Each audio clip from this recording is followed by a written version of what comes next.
Hello everyone, welcome to another solution video. In this video, we're going to be visiting a previous problem that we worked on, but it is just a little harder.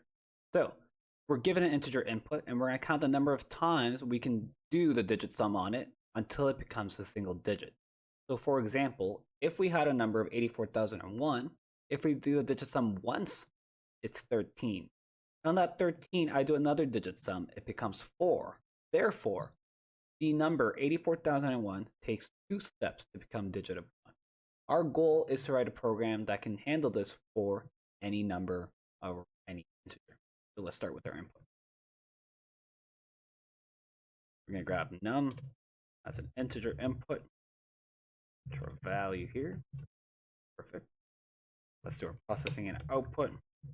Like all any other solutions that you do, I'm going to start with the simplest answer, right? We're going to do a basic digit sum just once for just one number. So we're going to go forward digit in string of num. We need to keep that total sum in a variable. So we're going to say totals equal to 0. So for each digit, I'm going to add that to the total, converting it to an integer first. Then if I print that total, I have digit sum.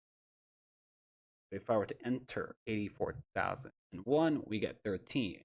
Now, what I want my program to do is I've done that once and grab the new value and run it again, and then again, and then again, until that number has only one digit. So we're going to accomplish this by a while loop. We're going to say while the length of the string of our number doesn't equal 1. As in, as long as it doesn't have one digit, we're going to continuously do our digit sum, which is just this code that we've written so far. Now, I don't want it to output the total at every iteration, so I'm going to comment that out. Now I have these 3 lines.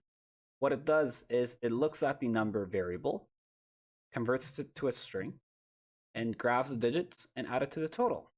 After that's done, that should be our new num value. So we're going to say num is equal to total. Now, what we're interested in this solution for our output is the number of steps we took, the number of times we did the digit sum. So we're going to go step equals 0. That is our initialization. Every time I do this loop, I'm going to increase that variable by 1. So once again, on line 29, we're updating num with our new total. And every iteration, we're going to increase our step counter. Increase our step by 1 on every iteration. Awesome. Now in this program, we are manipulating num, our starting num.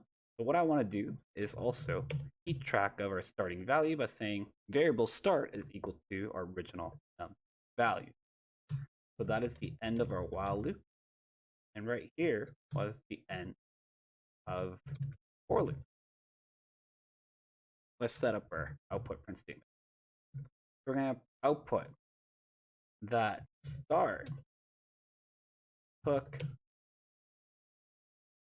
steps to become a single digit. Let's test our code. So we're going to go 84,001. 84,001 took 2 steps to become a single digit. So this was a classic case of, well, I don't know how many times I need to do this, so I'm going to use a while loop. As long as this condition is true, I'm going to continuously repeat this process. That is the biggest difference in using a while loop compared to a for loop. We use while loops mainly when we don't know when to end, where the ending of that loop is dependent on a condition. Whereas a for loop, we are iterating through or looking through a sequence and having a variable represent each item in a sequence. Those are the 2 main differences of using a while and a for loop. And sometimes we can be given a problem where we need to use one inside the other. And that's where our iteration starts to become very complex. Anyways, thank you for watching. Stay classy.